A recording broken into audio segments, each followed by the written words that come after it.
சிறப்பு உலகத்திலேயே ஒரு சிறந்த தவம் ஒன்று இருக்குதுன்னா என்ன தவம் அது? அக்னி தவம் தான். நான் சொல்லல, கீதை சொல்ற. கீதை சொல்ற.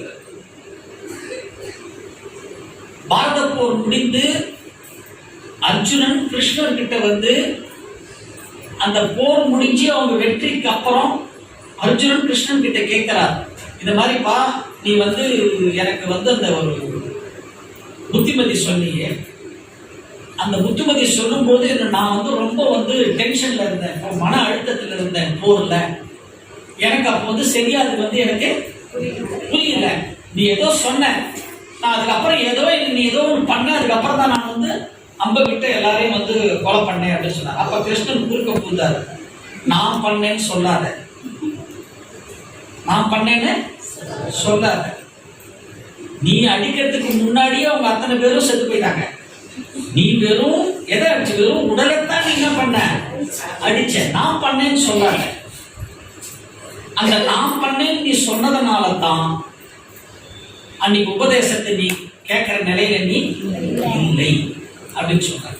அப்ப சொல்றாரு, சரி இப்பதான் போர்ல ஜெயிச்சாச்சு கிருஷ்ணா, நானும் ஃப்ரீயா இருக்கேன், இப்போ நீயும் ஃப்ரீயா இருக்க, அதே உபதேசத்தை இப்ப திரும்ப சொல் அப்படின்றார். அப்ப சொல்றா, உன்ன மாதிரி எனக்கும் வந்து ஒரு தலை, ரெண்டு கை, ரெண்டு காலை வச்சுட்டு ஒரு மனித ரூபத்துல நான் வந்து ஒரு அவதார புருஷனா இருந்தாலும் ஒரு மனித ரூபத்துல உன் கூட இருக்கிறதுனால நீ ஏதோ நீ ஒரு கேஷுவலா ஒரு ஃப்ரெண்டு கிட்ட பேசுற மாதிரி நீ கேட்கிற. நீ உபதேசம் என்பது ஒரு முறைதான், ஒரு முறைதான். எந்த உபதேசத்தை இந்த கிருஷ்ணன் அர்ஜுனனுக்கு கொடுத்தானோ அந்த கிருஷ்ணன் இன்று இல்லை. எந்த உபதேசத்தை கிருஷ்ணனிடமிருந்து அர்ஜுனன் கேட்டானோ அந்த அர்ஜுனனும் இன்று இங்கு இல்லை.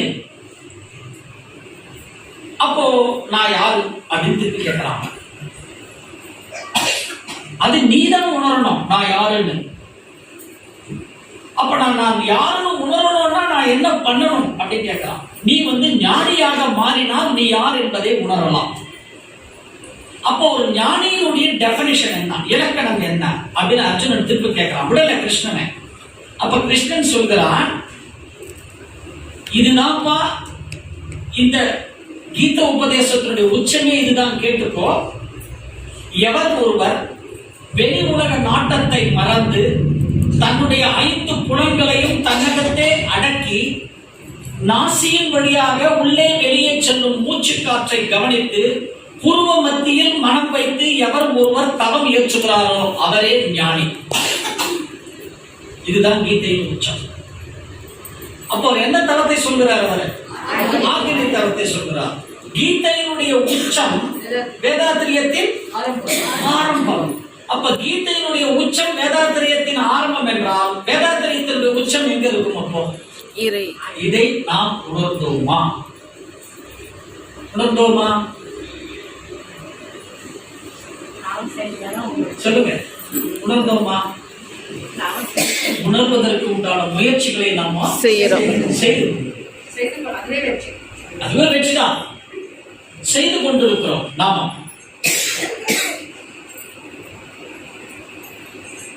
இந்த உலகத்திற்கு சுத்த சன்மார்க்கத்தை அளித்த அருள் பிரகாச வள்ளலார்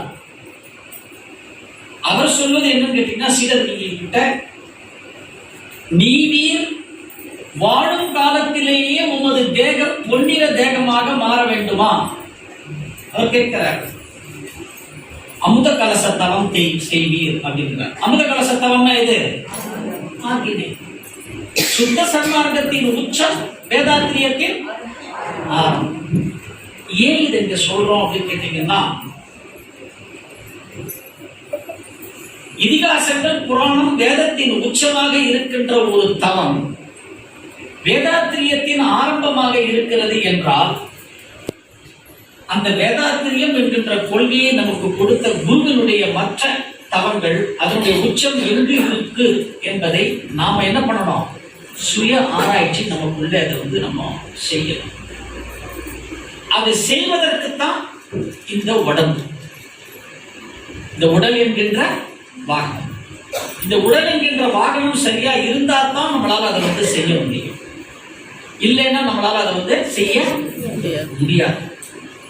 இப்ப நமக்குள்ள நம்ம டீ பிரேக்குக்கு முன்னாடி ஒரு வைராக்கியம் நமக்குள்ள வந்தது. அந்த வைராக்கியம் வந்துருச்சா உண்மையிலேயே கொஞ்சம் ஏத்துப்போமா அந்த வைராக்கியத்தை?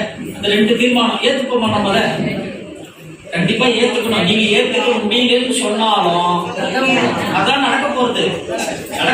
அதுதான். நீ என்ன சொல்றது, நடக்கிறது இதுதான் அப்படின்னு அதை சொல்லிடும். அது அப்ப நம்ம கையில ஒண்ணுமே இல்லை. ஆனால் வாழ்க்கையில் அதை நடைமுறைப்படுத்தும் பொழுது நம்ம எப்படி இருக்கணும்? விழிப்பு நிலையில நடைமுறைப்படுத்தணும். அது மட்டும் ஞாபகம் வச்சு. ஏன்னா நம்ம இங்க 200 பேருக்கு மேல இருக்கோம். இங்க வந்து இருக்கிற இந்த 200 பேர்ல வந்து நாம அத்தனை பேருமே வந்து ஒரே நிலையில இருக்க மாட்டோம். உண்மைதானது? எல்லாரும் ஒரே நிலையில கேட்கிற மாதிரி இருப்போம் இல்ல. ஒரு சில பேர் எப்படி இருப்பாங்க அப்படின்னு கேட்டீங்கன்னா,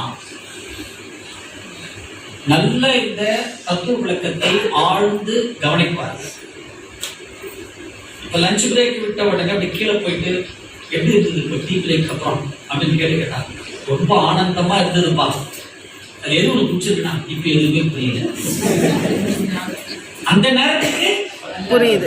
அந்த நேரத்துக்கு ஏதோ சுகம் இருந்தது, அல்ல ஒரு பேரானந்தம் இருந்தது. இப்ப அது என்னன்னு எனக்கு தெரியல. அவங்க சொல்லுவாங்க, அடுத்தது கோயிலுக்குள்ள தான் எப்படி அமைதியா இருக்குது, வெளில வந்த உடனே செருப்பு காலில் மாட்டினா எப்படி நமக்கு சனியம் பிடிக்குது. அந்த மாதிரி இன்னும் சில பேர் இருப்பார்கள், ஆழ்ந்து கவனிப்பார்கள்.